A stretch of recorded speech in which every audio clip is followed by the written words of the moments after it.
We got a nice fight coming up between Chelsea Chandler and Priscilla Cachoeira.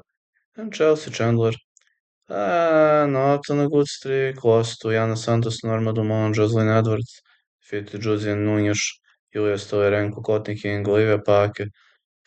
She's looking for redemption. Priscilla Cachoeira is a very tough fighter, 5'10", 65 inches of reach, fighting out of Rio de Janeiro.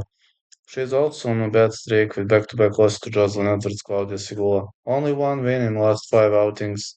Losses to Jasmine Jesudevichus, Miranda Maverick. Victory over Josie Nunes. Chandler is not much of a submission specialist, which might work in the favor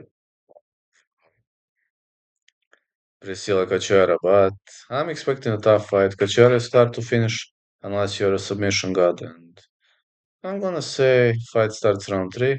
If I must pick a side, could go either way.